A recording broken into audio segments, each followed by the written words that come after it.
काला साया। यूं तो बनारस घाट अपनी खूबसूरती के लिए बहुत प्रचलित है, पर घाट के किनारे कई राज लिए बैठे हैं। ये कहानी शुरू होती है बनारस के घाट के पास बने ममता निवास से, जहां प्रिया लाल जोड़े में ममता के घर उसकी बहू बनकर आती है। आओ आओ बहू, घर को अपने पैरों से पवित्र करो। ममता घर की दहलीज पार कर ही रही होती है कि अचानक एक बहुत गंदी सी बास पूरे घर में फैल जाती है।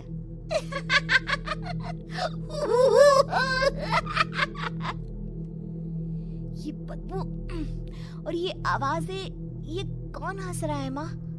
अब ये पड़ोसी ना हमारे थोड़े अलग से है। कहाँ हम शाकाहारी और ये मांस मच्छी खाने वाले।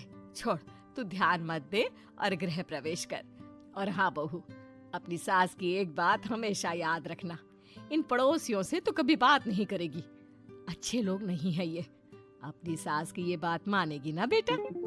हाँ माँ, जो आपकी मर्जी, मैं उनसे बात नहीं करूंगी। अगले दिन प्रिया अपनी पहली रसोई बनाने रसोई घर में जाती है। ये छोकी बात तो नाक में जा रही है। एक काम करती हूँ, खिड़की खोल देती हूँ। प्रिया खिड़की खोलने जाती है। इतने जाले, लगता है इस खिड़की को कभी खोला ही नहीं गया। पर ऐसा क्यों?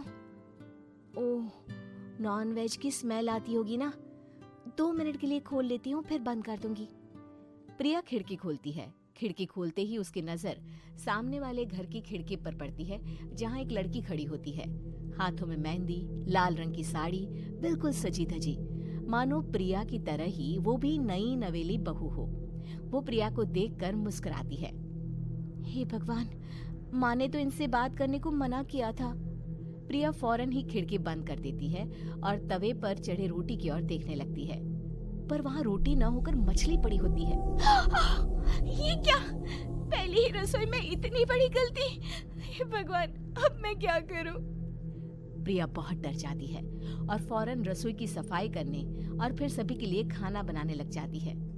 जब वो सबको खाना परोसती है, सब तो ठीक है, मैं बेकार में चिंता कर रही थी। हे भगवान, ऐसे ही बस अपनी कृपा बनाए रखना। रात के वक्त जब सब सो रहे होते हैं, तब प्रिया को पायल की आवाज सुनाई देती है, जिससे उसकी आंख खुल जाती है। ये पायल की आवाज कहाँ से आ रही है? प्रिया उठकर उस आवाज के पीछे छत की सीढ़ियों तक जाती है। तभी उसे बच्चे के रोने की आवाज आती है। प्रिया छत पर जाती है तो क्या देखती है?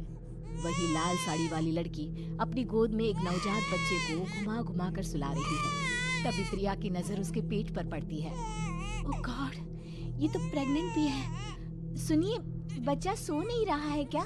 मैं कुछ मदद करूं? नहीं नहीं, आपके घर वालों को अच्छा नहीं लगेगा, मैं संभाल लूंगी। स्नेहा की गोद से बच्चा हाथ मारकर प्रिया की गोद में आने को छटपटाने लगता है। दोनों घर अगल बगल में बने होने के कारण प्रिया उस बच्चे को गोद में ले लेती है। प्रिया के पास आते ही वो सो जाता है। बच्चे का वो स्पर्श रात भर प्रिया भूल नहीं पाती और अगली सुबह वो छत पर कपड़े सुखा रही होती है। तभी उसे एक औरत इशारा करके बुलाती है। स्नेहा कह रही थी बाबू तुम्हारी गोद में आते ही सो गया। मैं गौरी, स्नेहा की माँ हूँ।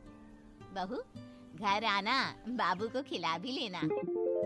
शाम को जब घर पर कोई नहीं रहता, बच्चे से मिलने के लिए प्रिया छिपकर अपनी पड़ोसन के घर चली जाती है और कुछ देर बच्चे को खिलाकर वापस लौट आती है। इसके कुछ दिन बाद ही प्रिया को पता चलता है कि वो माँ बनने वाली है। ममता की खुशी का ठिकाना नहीं रहता।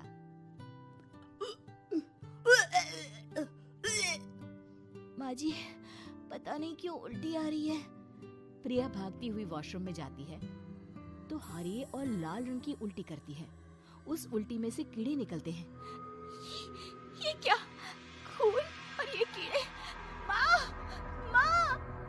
प्रिया की आवाज सुनकर ममता दौड़ कर आती है, पर बेसिन में कुछ नहीं होता। प्रिया हक्की बक्की रह जाती है। ये सब क्या हो रहा है? प्रिया घबरा जाती है और अपने कमरे में जाकर सो जाती है। डर के कारण वो इतनी थक जाती है कि उसकी आंख लग जाती है। तब उसे ऐसा लगता है उसके पेट पर मानो कोई बैठा हुआ हो। कौन हो? प्रिया के पेट पर एक 5 महीने की बच्ची बैठी हुई थी, जो बुरी तरह जली हुई थी। माँ, तुम ही मुझे लाई ना अपने पेट में। मैं तुम्हारी माँ नहीं हूँ। कौन हो तुम? माँ, देखो मैं जल गई बुरी तरह से। 6 महीने पेट में रहने को भी मुझे नहीं मिला। सहला दो ना माँ। बचाओ, बचाओ, माँ! ममता दौड़कर कमरे में आती है। प्रिया की बातें सुनकर वो सब समझ जाती है। तू कहीं बगल वाले घर में तो नहीं जाकर आई ना बहू? मुझे माफ कर दो, मैं गई थी माँ। उस घर में सब मरे हुए हैं बहू। कई साल पहले स्नेहा उस घर में बहू बनकर आई थी। कुछ ही दिन में वो एक बच्चे को जन्म देने वाली थी। पूरा घर बच्चे के आने की खुशी में खोया था कि एक दिन अचानक उस घर में आग लग गई। सब बुरी तरह जलकर मर गए।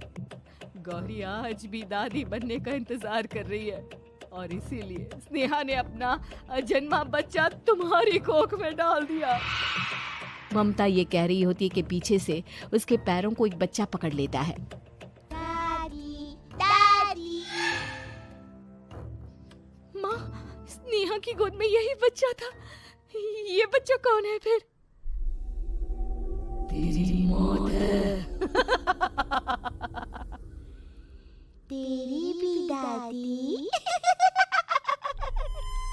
जिस चीज का ममता को डर था वही हो गया। ममता निवास के ऊपर मौत ने चादर बिछा दी थी। प्रिया का पेट ऐसे बढ़ जाता है मानो 9 महीने का हो। 2 हाथ उसके पेट से बाहर निकलते हैं। बहू, संतोष को फोन कर, किसी पंडित जी को बुला बहू। प्रिया का पति भागता हुआ घर आता है। ये तो होना ही था माँ। तेरा पाप तेरे सामने आ गया तो तू सह नहीं पा रही है। स्नेहा घर में आग लगी नहीं थी, माँ ने लगाई थी, प्रॉपर्टी की लालच में। और वो बच्चा मेरी पहली पत्नी का बच्चा है, मेरा बेटा, जो कि उस आग की चपेट का शिकार हो गया था। मैंने तुमसे ये सब माँ के कहने पर छुपाया था। मुझे माफ कर दो प्रिया। तुम अगर चाहो तो यहाँ से जा सकती हो। मैं तुम्हें किसी भी बंधन में रखना नहीं चाहता। मेरी शादी हुई है आपसे, मैं आपको छोड़ नहीं सकती, पर उससे पहले हमें स्नेहा, उसकी माँ और बच्चे की आत्मा की शांति करवानी होगी। संतोष और ममता गौरी के घर जाते हैं। अंदर सब कुछ जला हुआ होता है। जमीन पर जली हुई लाशें बिखरी हुई थी। ममता रो रो कर अपनी करने की माफी गौरी से मांगती है। प्रिया स्नेहा के घर वालों का अंतिम संस्कार करवा देती है और ममता निवास फिर से आत्माओं के साए से मुक्त हो जाता है।